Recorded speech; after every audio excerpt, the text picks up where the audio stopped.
हमेशा जो जगह जैसी दिखाई देती है, क्या वाकई में वो जगह वैसी होती है? कभी सोचा है अगर आप भगवान के दर्शन कभी मंदिर जाते हो, किसी मंदिर जाते हो और आपको वहां से धक्का देकर बाहर निकाल दिया जाए तो? सोचने वाली बात है ना।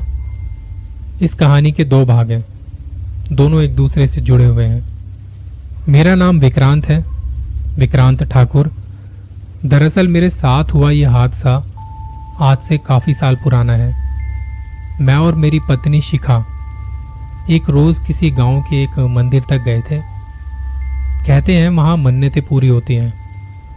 दरअसल हमारी शादी को 7 साल हो चुके हैं और अब तक हमें कोई संतान नहीं थी। उस वजह से हम दोनों थोड़े परेशान थे। रात को सफर तय कर हम सुबह सुबह मंदिर पहुंच गए। पुजारी जी से बात की, मन्नत की रस्में पूरी की और हम वहीं आसपास यहाँ वहाँ टहलने लगे। जब हम वहाँ आसपास घूम रहे थे तो हमने देखा कि वहीं थोड़ी दूरी पर ऊंचाई पर एक मंदिर था। सोचा कि यहाँ पे आ ही गए हैं तो क्यों ना मंदिर जाके देखा जाए, भगवान के दर्शन कर लें। वो मंदिर ज़्यादा दूर नहीं था, बस कुछ 10-15 मिनट में हम दोनों वहाँ पहुँच भी गए। पर जब हम वहाँ पहुँचे तो देखा कि वो जगह एकदम सुनसान पड़ी थी। वहाँ से सड़े मांस की बदबू आ रही थी। काले पत्थरों से वहाँ कुछ मंदिर जैसा बना हुआ था, पर उसे देख ऐसा लग रहा था मानो यहाँ कोई नहीं आता जाता। मन में ये तो था कि आखिर ये जगह है क्या। इसलिए मैं थोड़ा आगे बढ़ा, उन बड़े काले पत्थरों के पार अंदर चला गया। अब यहाँ पर अंदर भगवान की कोई मूर्ति नहीं थी, बस बीचों बीच एक हवन जैसा कुछ बना हुआ था। जगह जगह कौओं के पंख पड़े हुए थे और एक अजीब सी सड़न की बदबू पहले से भी ज्यादा आ रही थी यहाँ पे। मेरी बीवी शिखा बाहर खड़ी थी। तभी किसी ने मुझे पीछे जोर से खींचा और वहां से धक्का देते हुए कहा, मूर्ख इंसान, किसकी इजाजत से आया है यहाँ? अभी इसी वक्त यहाँ से निकल जा। उसकी उस हरकत से मुझे भी थोड़ा गुस्सा आ गया, लेकिन वो दिखने में किसी पुजारी की तरह लग रहा था तो मैंने अपने आप को थोड़ा शांत करते हुए कहा, जी मुझे लगा कि ये मंदिर है। तो वो इंसान अपनी आंखें बड़ी करते हुए गुस्से के साथ मेरी तरफ आया। फिर से मुझे धक्का देते हुए कहा, यह कोई मंदिर नहीं है, यहाँ कोई भगवान नहीं है। यहाँ तंत्र मंत्र और काला जादू किया जाता है। यहाँ जो भगवान थे वो भी ये जगह छोड़कर चले गए हैं। तुम भी चले जाओ यहाँ से, जाओ, निकल जाओ यहाँ से। उसकी वो बात सुनकर मेरा दिल थम सा गया और मैं जल्दी से वहां से बाहर निकल गया। बाहर आकर देखा तो शिखा आसपास कहीं नजर नहीं आ रही थी, तो मैं उसे आवाज देने लगा। वो आदमी अभी भी वहीं खड़ा होकर मुझे घूर रहा था। मैं शिखा को ढूंढते हुए उसी रास्ते पर थोड़ा आगे चला गया। तभी मुझे किसी बच्चे के हंसने की आवाज सुनाई देने लगी। सोचा कि ऐसी सुनसान भयानक जगह पर कौन बच्चा हो सकता है। मैंने थोड़ा यहाँ वहां देखा तो एक पेड़ के पीछे मुझे शिखा बैठी हुई दिखाई दी। मैं उसके पास चला गया और उसे आवाज दी, शिखा, यहाँ क्या कर रही हो तुम? मेरे आवाज देते ही पीछे घूमते हुए उसने झट से किसी चीज को अपने पीछे छिपा लिया और थोड़ा हड़बड़ाते हुए मुझे जवाब दिया, नहीं तो बस ऐसे ही बैठी हुई थी। मैंने साफ साफ देखा था वो मुझसे कुछ छिपाने की कोशिश कर रही थी। मैंने 1-2 बार थोड़ा झुकते हुए उसके पीछे देखने की कोशिश की तो वो और पीछे हट गई। मैंने पूछा, मुझे अभी यहाँ किसी बच्चे के हंसने की आवाज सुनाई दी। उसने भी उसी तरह से मेरी बात का जवाब दिया, कौन बच्ची? यहाँ तो सिर्फ मैं हूं। शायद वहां कुछ तो था जो वो मुझे बताना नहीं चाहती थी। बच्चे की बात को लेकर हम पहले से ही बड़े परेशान थे, तो मैं उसे और ज्यादा परेशान नहीं करना चाहता था। और ऊपर से वो अजीब इंसान भी अभी तक हमें घूर रहा था, तो इसलिए मैंने इस बात को जाने दिया और शिखा से कहा, अच्छा चलो अब हमें घर चलना चाहिए, धूप भी बहुत ज्यादा हो रही है यहाँ पे। शिखा अपनी गर्दन हाँ में हिलाते हुए तेजी से उस पहाड़ से उतरने लगी। मैं भी जल्दी जल्दी नीचे उतर गया। मेरे नीचे पहुंचने से पहले ही शिखा गाड़ी के पास जाकर खड़ी हो गई। गाड़ी अनलॉक करते ही वो जल्दी से गाड़ी के अंदर बैठ गई। शाम के 6 बजे तक हम वापस घर पहुंच गए। शिखा ने पूरे रास्ते मुझसे कोई बात नहीं की। हैरानी की बात तो ये थी कि वो मेरे बगल में बैठने की बजाय पिछली सीट पर बैठी थी। मैंने उसे कई बार पास आकर बैठने को कहा, पर उसने कहा कि मुझे पीछे ही बैठना है। जब हम घर पहुंचे तो वो भागकर अंदर चली गई। मैं जब अंदर गया तो वो हमारे बेडरूम के अंदर अलमारी में किसी चीज को छुपा रही थी। मैं शिखा के पास चला गया और उसके दोनों हाथों को पकड़कर उसे बिस्तर पर बिठाया। उसकी सांसें तब तेज चल रही थी, जैसे उसने कोई चोरी की हो या फिर मुझसे कुछ छुपा रही हो।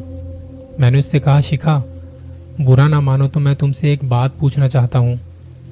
शिखा ने अपने चेहरे का पसीना पूछते हुए, अपने बालों को ठीक करते हुए सिर्फ हाँ कहकर जवाब दिया।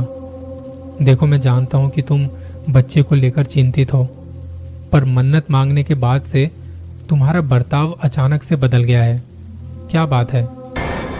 मेरे इतना कहते ही अचानक से उसके चेहरे का रंग उड़ गया। वो एकदम से नॉर्मल हो गई, जैसे अब तक कुछ ना हुआ हो। और अब उतनी ही आराम से उसने जवाब भी दिया, कुछ भी तो नहीं, सब कुछ ठीक है। हाँ, थोड़ा थक गई हूँ, पर आज के बाद मैं तुम्हें बच्चे को लेकर परेशान नहीं करूँगी। अब मुझे बच्चा नहीं चाहिए। उसकी वो बात मुझे काफ़ी अजीब लगी। मैं उसके आगे कुछ पूछता उससे पहले वो वहाँ से उठकर बाथरूम की ओर चली गई। मैं बस हैरानी भरी नज़रों से उसे देख रहा था। उसका बर्ताव बार बार बदल रहा था। उस रात वो फ्रेश होकर जाकर सीधे सो गई। दूसरे दिन सुबह जब मैंने उठकर देखा तो शिखा कमरे में नहीं थी। हालांकि वो हमेशा अपने साथ ही मुझे जगाती थी। मैं उठकर बाहर चला गया तो वो हॉल में अकेले सोफे पर सो रही थी। मैंने उसे जगाने के लिए उसके ऊपर की चादर को उठाने की कोशिश की तो शिखा झट से उठकर बैठ गई और मुझ पर जोर से चीख पड़ी, क्या कर रहे हो तुम? मुझे तो बहुत झटका सा लगा, क्योंकि शिखा आज तक कभी भी मुझ पर इस तरह से नहीं चिल्लाई थी। कुछ नहीं, बस तुम्हें जगाने की कोशिश कर रहा था। पर तब एक चीज को मैंने नोटिस किया कि जैसे ही मैंने चादर को हाथ लगाया था, कोई चीज अंदर ही अंदर खिसक शिखा के पीछे जाकर छिप गई थी। उसका गुस्सा देख मैं भी उस पर थोड़ा गुस्सा हो गया, तो मैं बिना नाश्ता किए ऑफिस के लिए निकल गया। शाम को जब मैं वापस आया तो देखा कि दरवाजा अंदर से बंद था।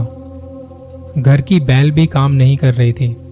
मैंने कई बार शिखा को आवाज दी, पर उसका भी कोई जवाब नहीं आया।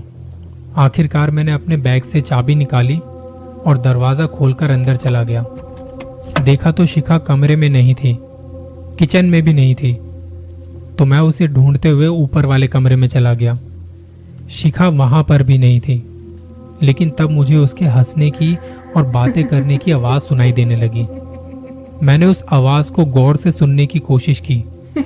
वो आवाज मेरे घर के पीछे के आंगन से आ रही थी। मैंने ऊपर की खिड़की से नीचे झांक कर देखा तो शिखा झूले में बैठकर झूला झूल रही थी और बगल वाले झूले पर एक गुड़िया जैसी कुछ चीज रखी हुई थी।